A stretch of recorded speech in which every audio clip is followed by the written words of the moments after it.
Hi, I'm Rodney Edwards, and welcome to my podcast, Human Nature. In each episode, I'll be joined by a special guest reflecting on their journey through life, how they navigate through the daily pressures of this crazy world, deal with emotion, make decisions, and make sense of the chaos. Most of us share the same feelings, the same dreams, and there's more that unites us than divides us. In this week's episode, Mary Lou McDonald. A daughter, a mother, a sister, a wife, and the president of Sinn Fein. This interview was recorded via a video call during the coronavirus lockdown and just weeks after Mary Lou had recovered from COVID-19. This is the personal side of a very public figure. When she was going, she was dying. I should have got there quicker.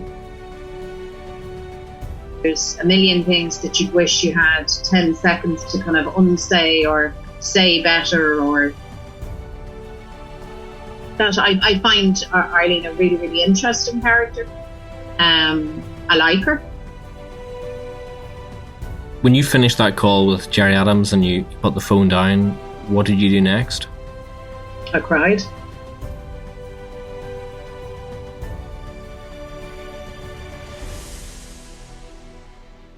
Mary Lou, thank you. Delighted, Rodney, to see you. And you. We've been talking about this for a while. We have for too long. So how's lockdown? Well, lockdown for us, or quarantine, started at the beginning of March. You see, my kids were in the school in Glasnevin in Sculpin, where the first, or certainly one of the first cases of the virus was identified. So we've been on sort of red alert since then.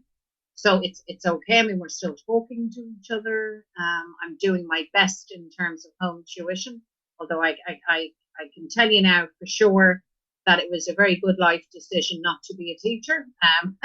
But you were getting into that though, were you not? As a student, you were teaching. Yeah, no, I did. Children. When I was at uni, during the summertime, I taught very young children English in Spain. Which I loved. It was great as a summer job. And later on, I taught you I did a bit of teaching at third level later on in my career. And then I did a good bit of training and development when I worked for the trade union movement later on again. But I can tell you, we will never take our teachers for granted again, just as we applaud people on the front line, our health workers who are heroes. And by the way, they have to be not just heroes today and forgotten tomorrow. We need to honour that now and pay them properly and resource the health service, north and south. But yeah, we're okay. I'm just very, very thankful and grateful that we haven't lost anyone. All of my family, thank God, are in good health. And I came through the virus myself. I'm on the far side of it. And I count myself, Rodney, as incredibly lucky. And just on the homeschooling, are your children good students? Yeah, they're not bad. I mean, they're two. My eldest is my daughter, and her brother, my son, could not be more different in their outlooks and their application to matters academic and scholarly. She's very, good at the books, and what I mean by that is she's kind of disciplined, and she'll do a lot of her own learning independently. Now she's older than him, obviously, but he just wants to play hurling and play his guitar. And basketball all of a sudden is a huge thing. So that's what kind of turns on his life. I know your daughter was very much into One Direction at one stage, and yes, you were bopping away at a gig. That's right. I don't know if she'd appreciate being reminded of that. Are they still kind of cool? Are they still a thing? I don't know. Oh, of course.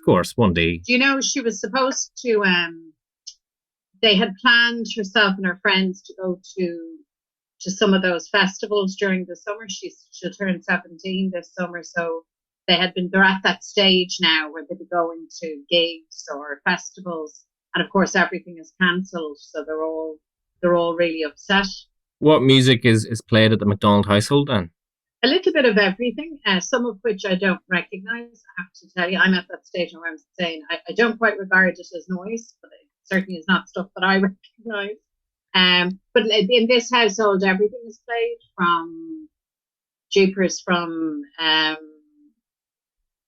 50s sounds to, I mean, the Rolling Stones, the Clash, ABBA, Bob Dylan, Christy Moore, you name it, really, it gets a blast. Dusty Springfield, big favourite, big thing here. My husband is quite musical, and when the children were very small, they listened to his musical taste. So all of them at the age of 3 and 4 could like sing the Clash and, you know, London Calling, or they could sing, you know, anything that Mick Jagger had ever sung. So those are their formative influences. Some of your friends in Sinn Fein tell me that you're a very good singer. Some of my friends in Sinn Fein have been telling you lies. Really? Who on earth told you that? What if I play something for you? I'm told that you do a very good rendition of this.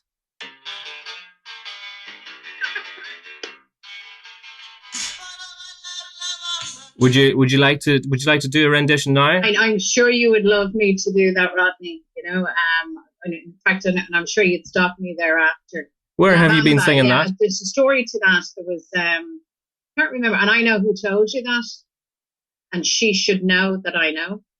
I cannot reveal my sources, I'm afraid. I you couldn't cannot possibly. know. I respect your journalistic integrity and the protection of your sources, but you don't have to tell me because I know. But there was a fundraiser for a charity event, and I was cajoled into singing that song. Oh my God!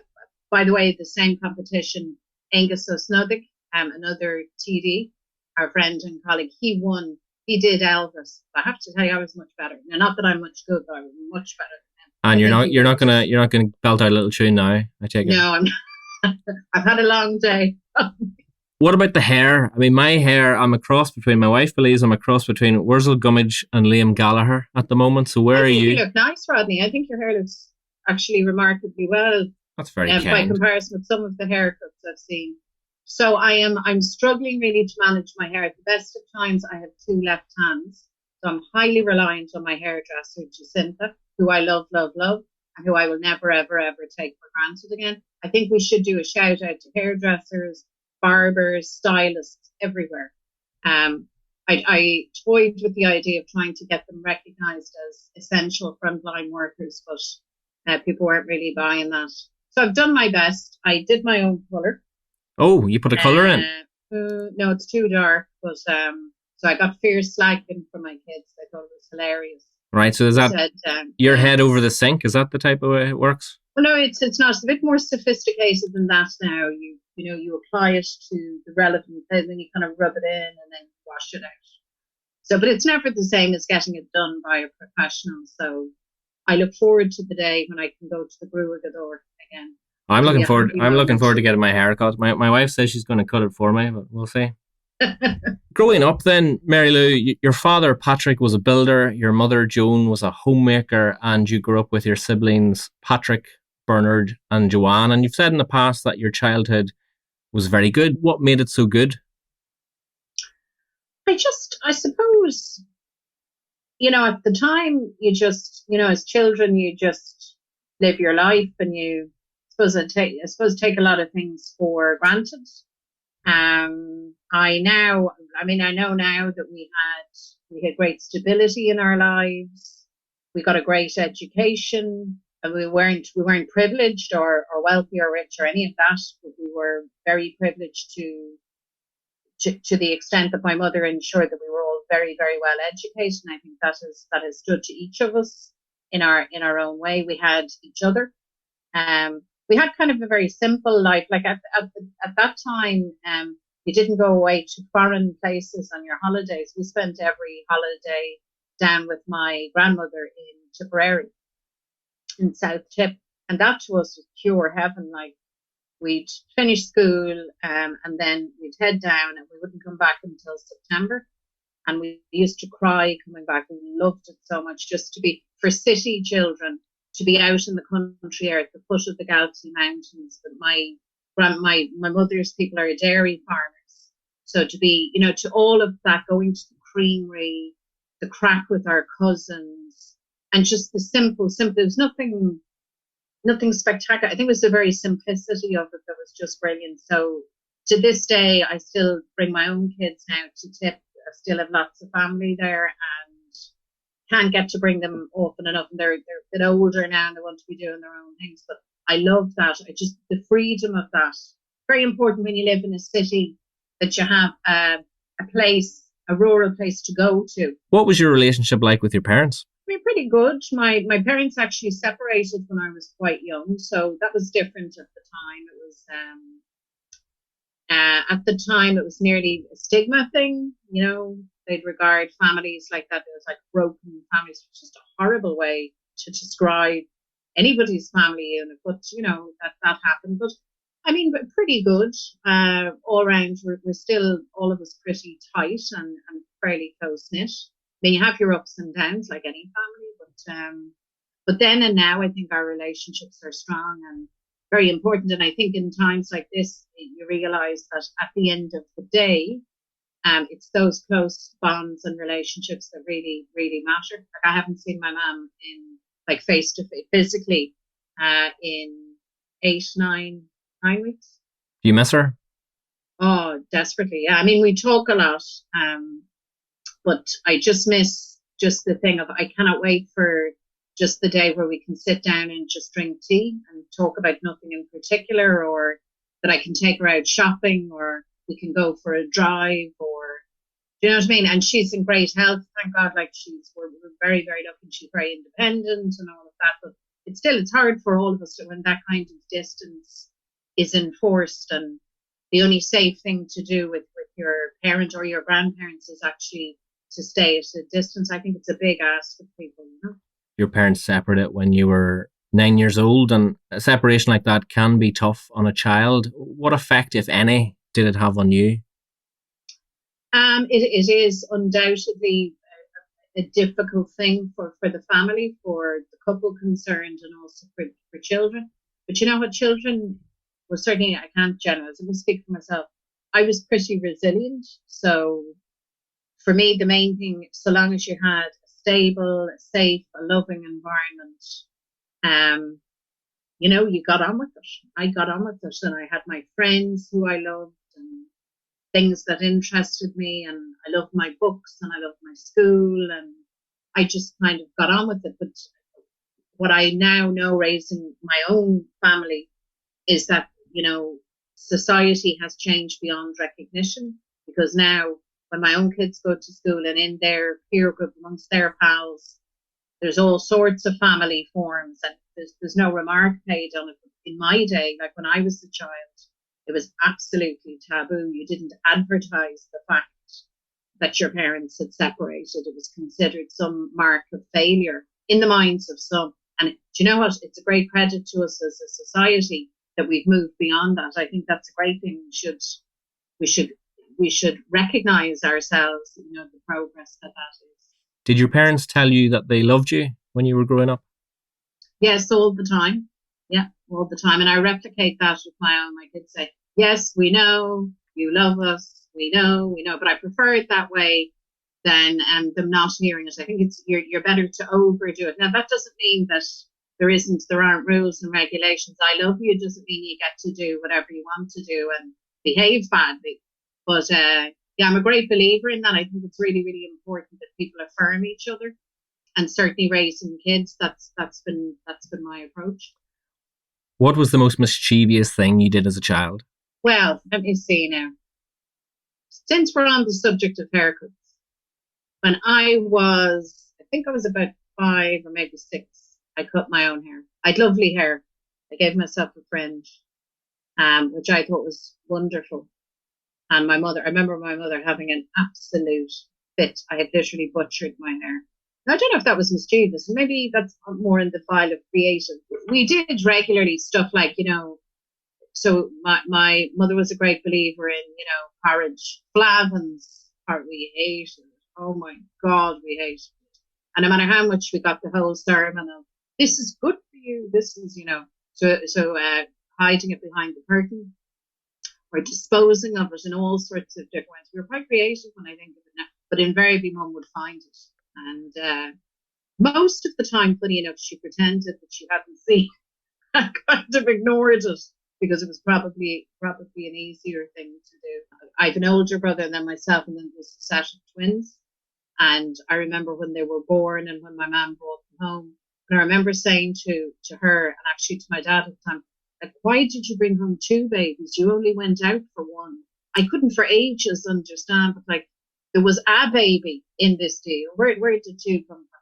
But I was so excited. We were so excited when they came up. We used to have great fun with them because they were like, I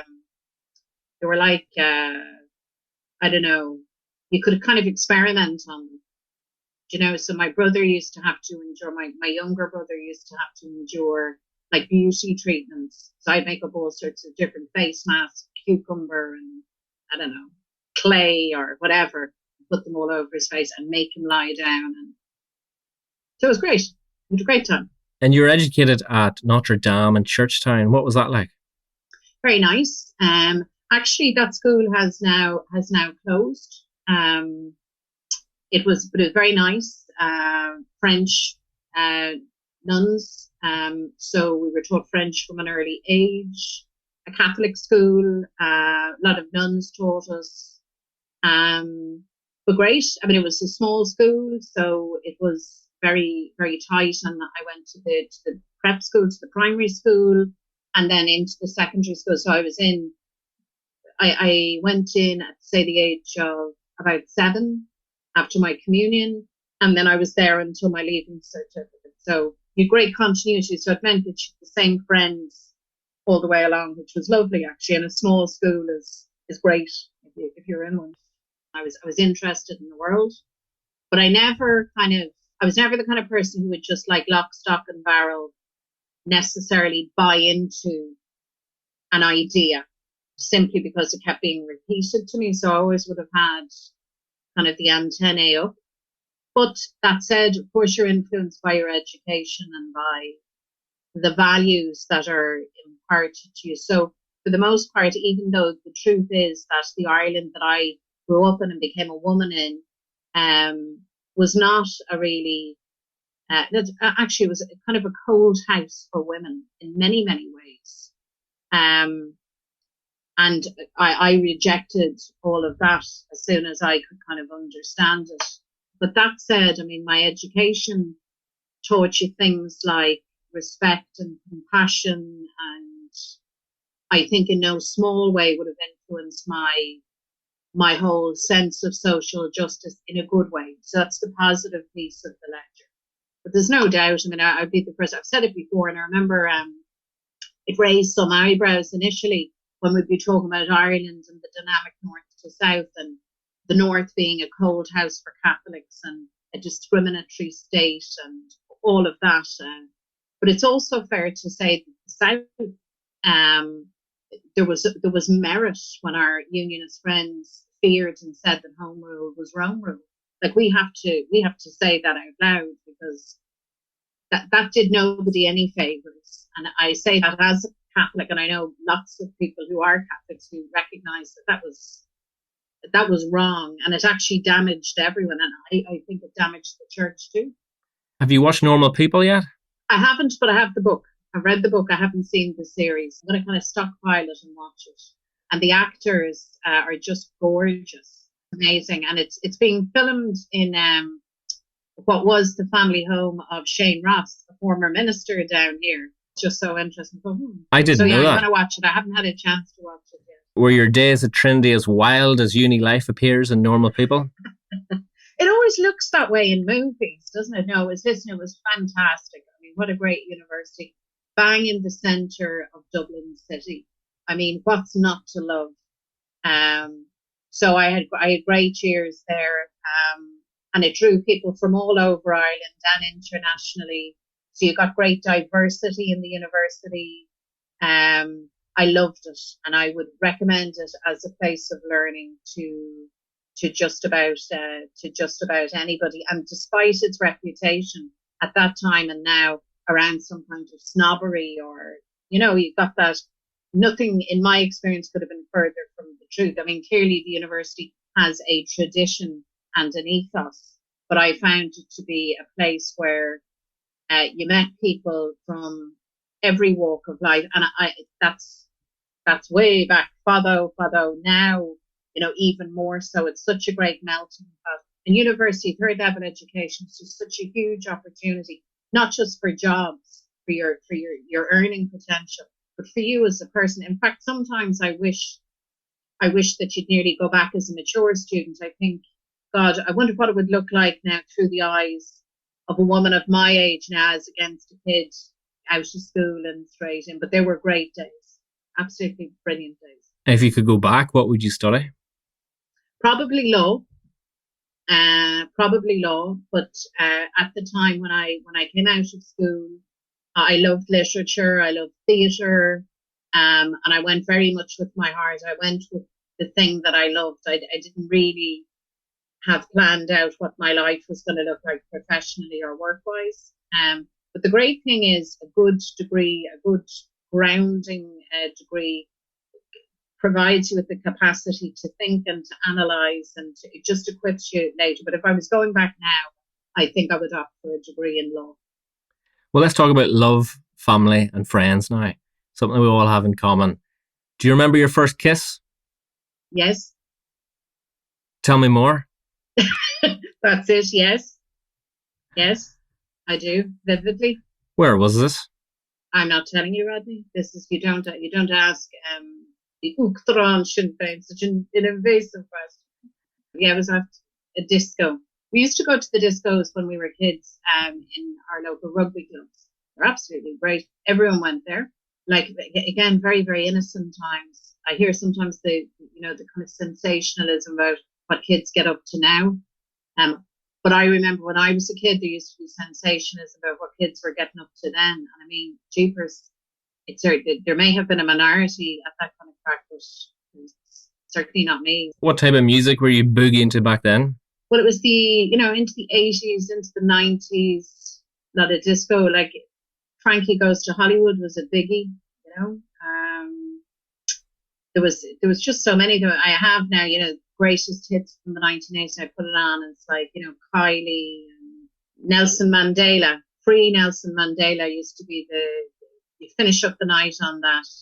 Not so much, and then maybe the national anthem, although that was, the take it or leave it, but every child in South County Dublin had got to know who Nelson Mandela was because they attended the discos at their local clubs, whether it was a GAA club or, in my case, a rugby club.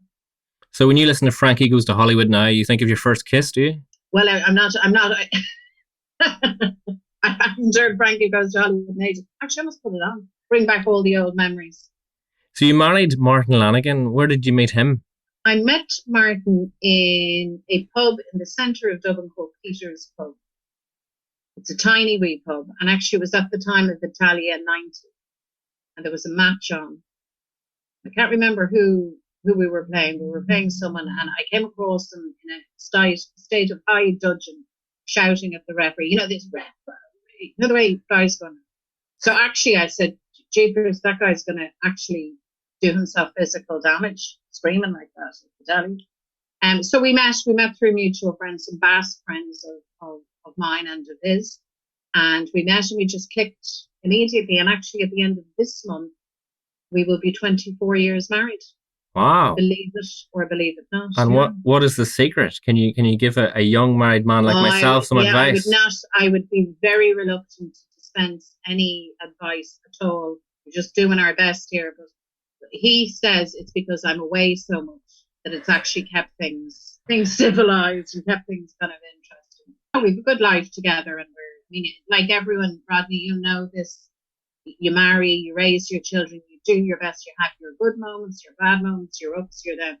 It just goes with the turf. There's no perfection on offer. I don't believe anywhere for anyone. Was it love at first sight? I wouldn't say it was that, but it certainly was. Great laughs at first meeting, good crack, real connection. But it wasn't that. The way I have this notion of love at first sight, kind of like dazzling stars and bells, and it wasn't that.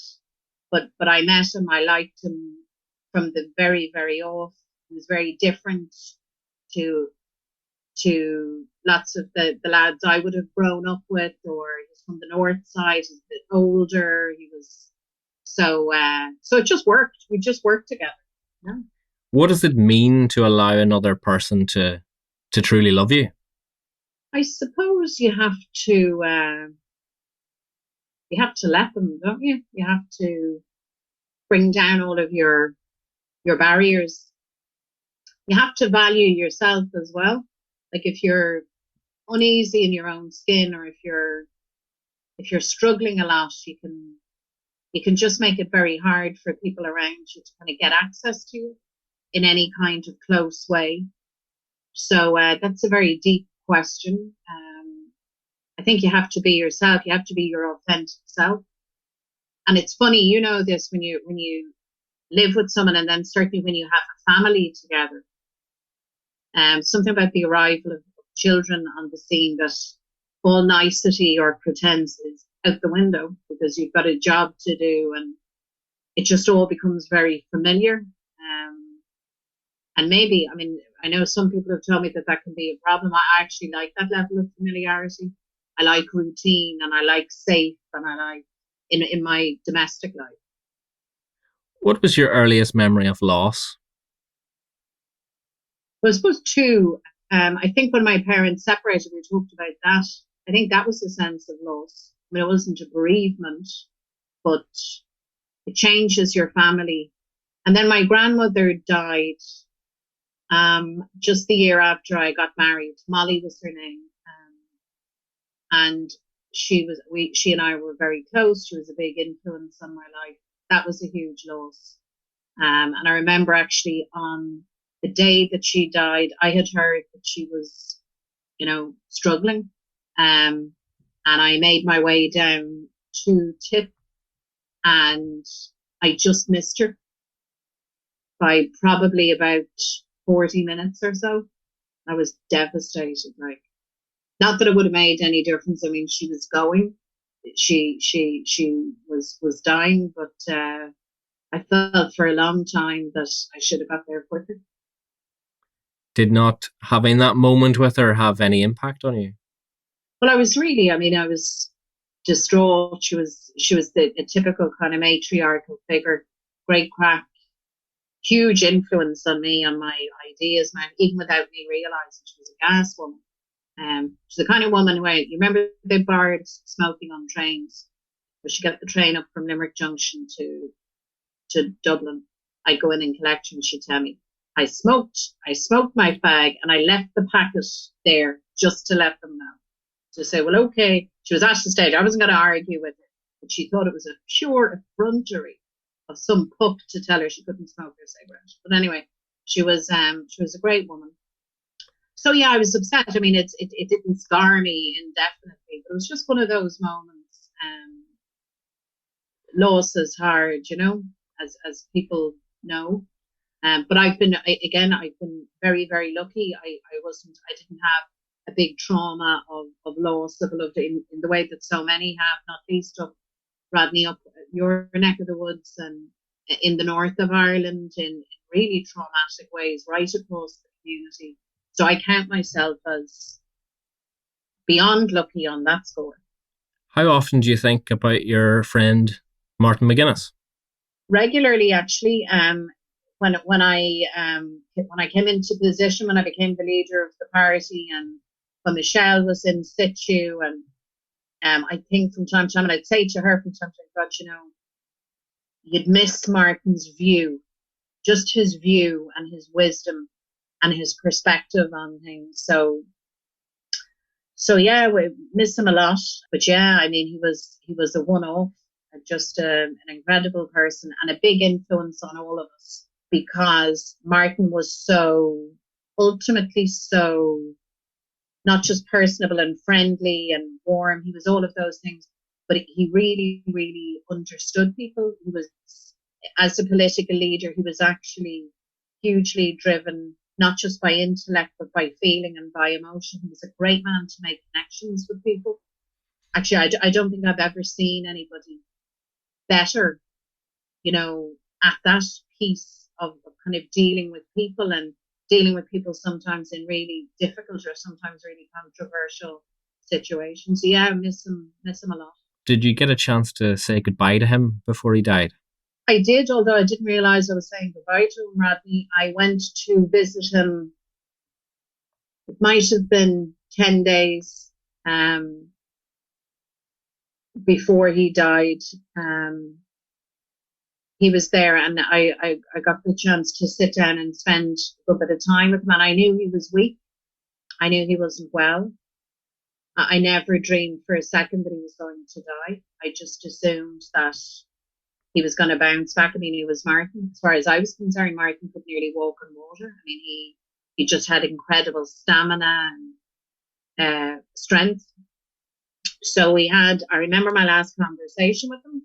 I said the thing that Irish people always say, so is there anything I can do, even in circumstances where I'm clearly not a doctor or a medic or a miracle worker? So, but he actually said to me, he said, there is actually.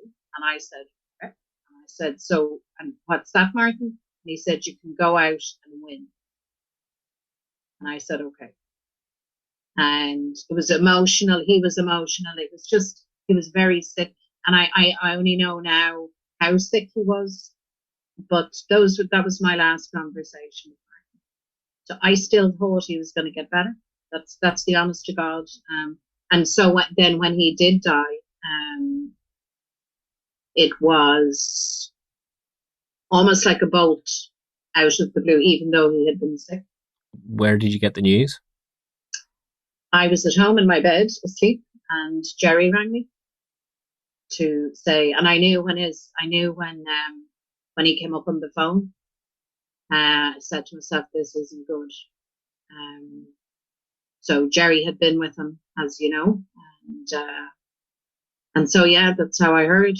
Absolutely, yeah, that was it. It was a sitting day of the Dáil, so we went in, and obviously, apart from him being a loss to his friends and to his family, he's obviously a huge public figure. So it was the news story for the day.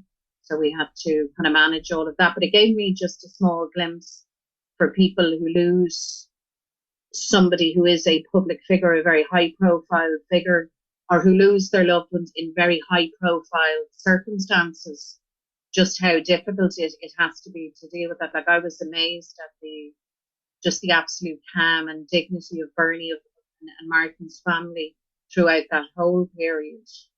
That was just incredibly tough. When you finished that call with Gerry Adams and you put the phone down, what did you do next? I cried. What do you think stands between you and happiness? Well, I'd regard myself as fairly happy. I've learned actually over the last couple of weeks the value of just slowing things down. Like, I go at a mile a minute because that's the life that I've chosen. I love my work. I love what I do. But you can get very caught up. You have to, in fact, get very caught up in what you're doing. So I think sometimes I find myself distracted or running so fast that you can't stop and enjoy the moment. Just those small things. But they're the small things that make up your life. So enjoying my back garden. I'm an awful gardener, but my husband's brilliant. So we have a nice back garden. Really taking time with the kids to actually sit and listen properly, to just going for a walk. And I will never take those kind of simple things for granted again. I mean, I think that you may have heard that Bewley's, that iconic restaurant on Grafton Street, is due to close. I'm just freaking out over that, because one of the things I've been really looking forward to is just coffee in Bewley's with everyone, actually, every person I've ever met, just coffee in Bewley's. I know. And of course, I hear the news that it's closed. There's going to be so many queues outside cafes and restaurants when this lockdown's lifted. It's going to be very different, Rob, from here on in. What lessons have you learned in life the hard way? God, so many. I think any of the big lessons that I've learned, I probably have learned through adversity and the hard way rather than the other way around. So let me see. I've learned humility through hard circumstances. I've learned forbearance and resilience through tough times in my life, in my professional, my political life, as well as my personal life. And then the joyful things, I think I've learned through the big joyful moments, which have been many and which have far outweighed adversity. But yeah, it's important to learn never to get ahead of yourself, not to be taking things for granted, not to take people for granted. And maybe the biggest lesson that I've learned consistently is that if you start something, you finish it, and that you carry on, even if things are difficult. Nobody said that this gig was going to be easy. Do you think you'll ever be Taoiseach? Yes, I do, actually. And I don't say that in a vain way. I'm not trying to pat myself on the back. I think the time is right now for a woman to lead government here. Obviously, we've broken that glass ceiling in the north. I think similarly, it's time here in the south. And I don't say that anybody should assume the role of Taoiseach simply because they're a woman. That's not the point I'm making. But I think it's very important for society in general, but for women and girls in particular, that we prove without any fear of contradiction that women can occupy every role, the most senior roles in public life. I think that matters. And then maybe more importantly, down here, there's a real palpable mood for change like I've never seen before, and a real understanding that your political choice doesn't have to be a binary choice between Fianna Fáil or Fine Gael and whose turn is it now, that there is actually a different way of doing politics, that different forms of government are possible. So I think that's all really, really exciting. So in that context, yes, I think I can be. I think I will be. There's government formation talks underway, and the old two of Fianna Fáil and Fine Gael are trying to cobble something together to keep us out. They may succeed for now, but the truth is that even though the establishment might frustrate or slow down change, they may delay things, but they're not going to stop change. Like, moments come and ideas come of age, that what we need now is a sense of purpose and deep and wide engagement. That is absolutely critical. This conversation about Ireland post-Brexit, Ireland post-COVID, Ireland and what this island looks like and how we live together and what our politics looks like and what our governance and constitutional arrangements look like. That's a conversation for everyone, including unionism. This is a really important point. And I know unionism by definition wishes to maintain the current constitutional status quo. But I know that that is their position in a world that is rapidly changing, an environment nationally and internationally that is transforming. And I think it's important at this stage, because change is coming, that all of us entertain not just our plan A, our desired best outcome, but we also have to look at all of the permutations and all of the possibilities beyond that. So I think this is a really exciting conversation. And I think it's going to make big asks of us. It's going to make big asks of nationalists and Republicans. It makes a big ask of unionism. But talking to particularly younger people across the island, there's just a very strong sense in which the big questions of this generation are just framed differently for the new generation. And I think we need to respond to that as well. So it's exciting times. I think we are moving. I think there will be a border poll. I think it can happen within that kind of time frame. But I also know that we need to talk to each other. We need to work really, really hard to find the best possible accommodations and the best possible answers for health and education and the economy and investment and innovation and social solidarity. Do you support a People's Assembly? Yes, I think that's a very good idea, and I'm not precious about what it's called. But what I am very clear on is that we need a structured forum in which that conversation and engagement can happen. Because I have my ideas as the leader of Sinn Fein. Republicans will have a view and a perspective to offer, but we're not going to write this story on our own. This is a collective issue, challenge, and it's not a Sinn Fein issue. This is an Irish issue. This is an Ireland North and South issue. If you were a Taoiseach, how would you ensure there was a broader representation of voices in the Senate? Well, the Taoiseach has the prerogative to appoint 11 members to the Seanad. And I think that is an opportunity to invite in different voices and perspectives, including from the north, from parts of Ireland that aren't yet represented in the Oireachtas. So I would be hopeful that that would be the case when a government is formed, that the northern voice, and I don't just mean the nationalist voice. I was very happy to support Ian Marshall on the occasion that he came into the Oireachtas. I think he's been a really effective senator. I think he's been a really valuable voice. So I think those appointments can be used, very thoughtfully in that way. I should say also that for our own part in Sinn Féin, we've been very conscious to have an all-Ireland approach in terms of our own selection of candidates for the Seanad, and I'm very pleased that both Alicia McCallion and Niall O'Donnell have been returned as senators. So a Belfast man and a woman from Derry. I think that really matters. You can't debate the Northwest, unless you have people from the northern side of the border. You can't talk about progress and Ireland and Brexit in the future unless you have representative voices from the north. It's not ideal, but I think they're important first steps. When did you last laugh so much it hurt? Actually, I laugh a lot.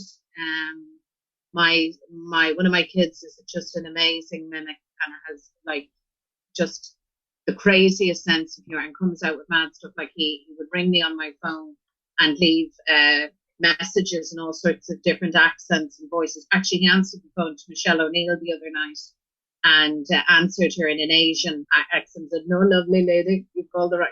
So she hung up and then she rang me back after and said, "I rang you and somebody that I didn't recognise answered. It was my son." So we laugh a lot and laugh till we cry. So we watched we watched that movie Dumb and Dumber again. I've seen it now, so I laughed a lot at that. So yeah, I've never, in fairness, I've never any shortage of laughter. Does your son do a good impression of Leo? He doesn't do Leo, but No. He does pretty much. I'll get him onto that now. He does pretty much everyone else. He does a good northern accent. He mimics some of my my colleagues. He did a great one on Martina Anderson. She said, "That's a brat." I said, "I know, but he's my brat." Looking back, is there anything that you regret? Anything that you wanted to say to somebody that you didn't get to say? Oh yeah, I mean, where would you start? I mean, every argument that I've ever had, most of which have proved totally unnecessary and absolutely. I mean, there's a million things that you'd wish you had 10 seconds to kind of unsay or say better or, yeah, I mean, my interactions with people are full of that, but I like to think that I'm reasonable enough to say if I'm wrong or if I misspoke or if I, push things too far, that I would say that to a person. Not just to apologize for it, but to say what I really meant. But yeah, I mean, what life isn't full of that. But you know what? You could spend forever. I could do an audit of my life and I could give you millions of things that I said that I wish I hadn't or had said differently. But you can't live like that either. You can just say, right, well, the next time I speak to that person, I'm gonna try it a different way. Or I'm gonna say something different. How often do you let your fears hold you back? Yeah, I suppose I've done that. And what do you fear? Uh, I have to be honest with you, Rodney. I'm not really a person who's filled with fear. I mean, I worry. I worry about my children. I worry about, but I'm not generally, riddled with indecision. I'm quite a decisive person. Sometimes actually the challenge for me isn't to overcome fear or, overcome caution. Sometimes it's just for me to take a deep breath, take 10 steps back, you know.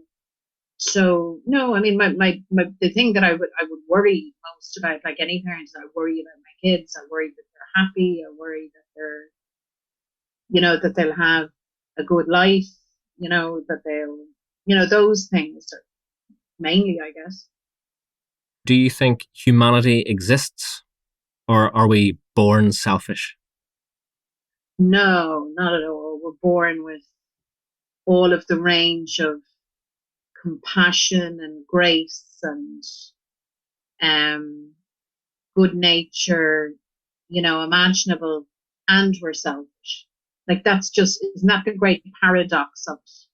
And the struggle for any person is to kind of let the light shine and, keep the shadow to a minimum. Isn't that the great?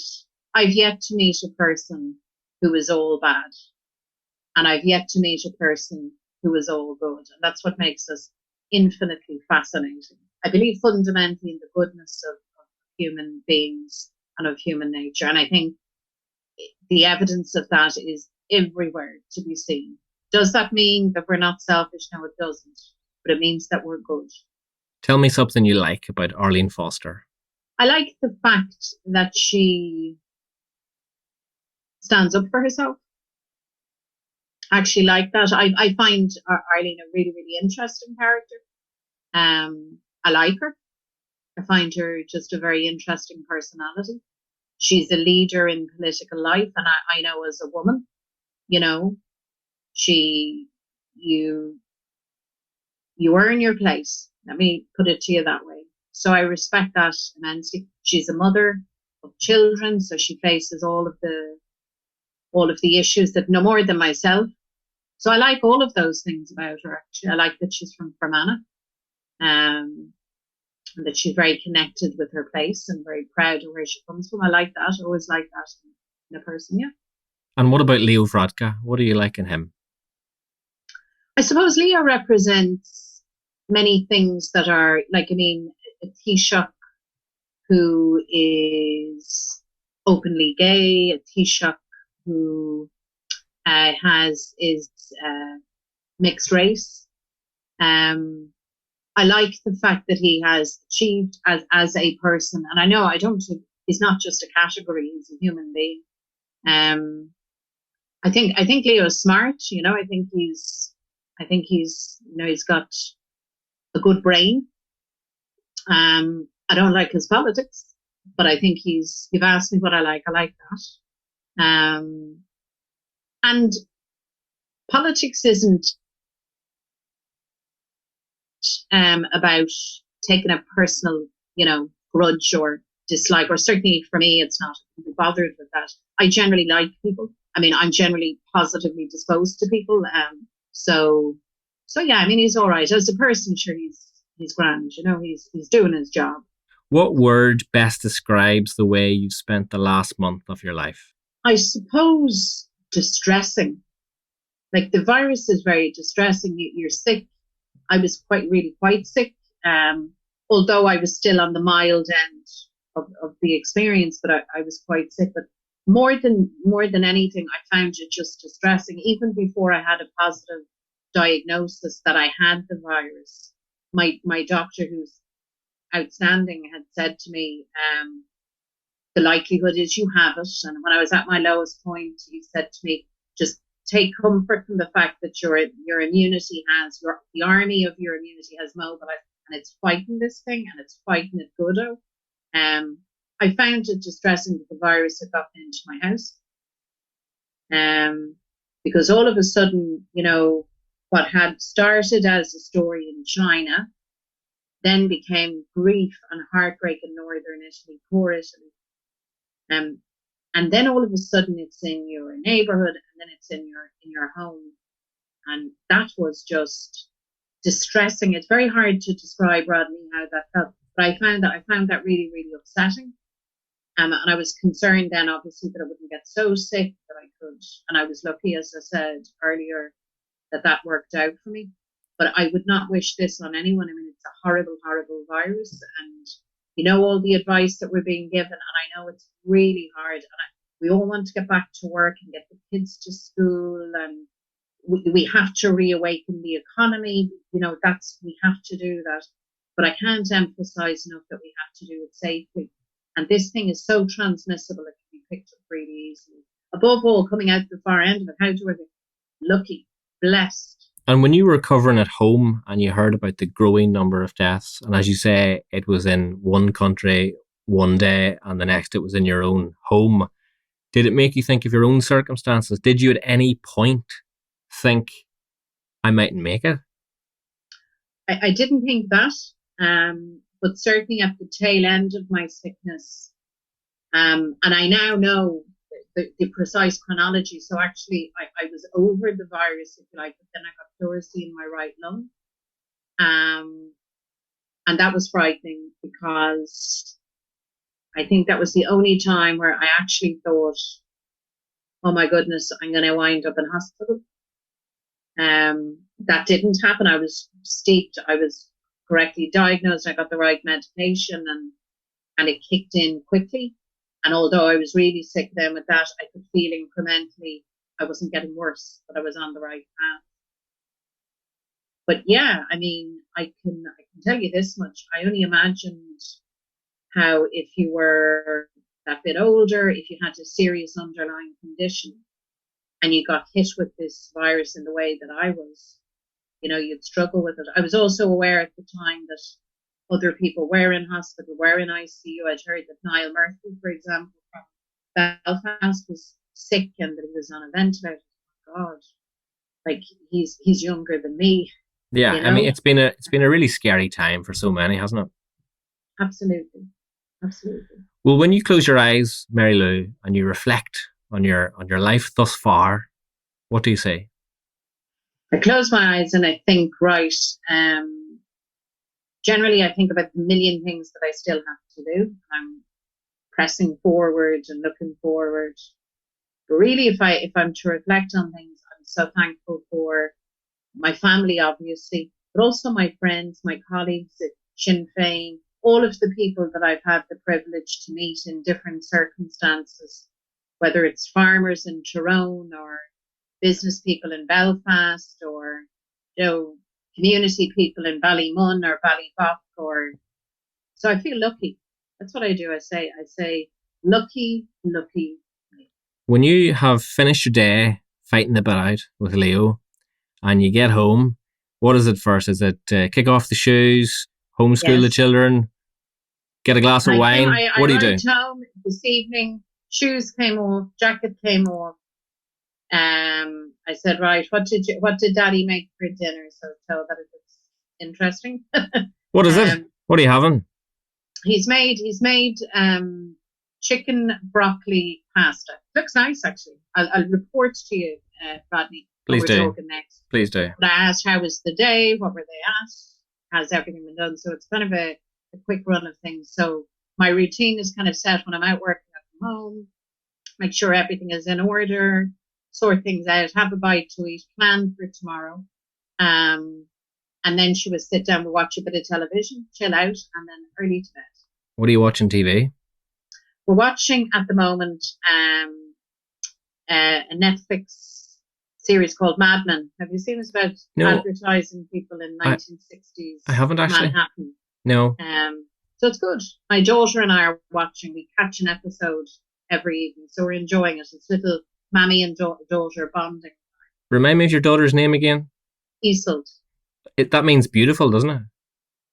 Well, it's an old Celtic. It's actually derived from Isolde was an Irish princess. She was to marry old King Mark in Cornwall, and Tristan was sent to bring her with the love potion. But of course, her and Tristan drink the love potion, fall for each other, which didn't go down well with King Mark. So I remember when I had her and I named her, I got lovely correspondence actually from Cornwall because people obviously realised the connection. An old Irish name, and she wears it well. Well, Mary Lou McDonald, thank you. My pleasure, Rodney. It was a long time in the making, so we've done it now. We've managed to hammer it. Thank you. And the next time we talk, you're going to have to do a rendition of that song. Okay, well, we can talk about that. We have to negotiate that one out, Rodney. Mary Lou, thank you very much. All the very best. Take care. Take care. Bye-bye.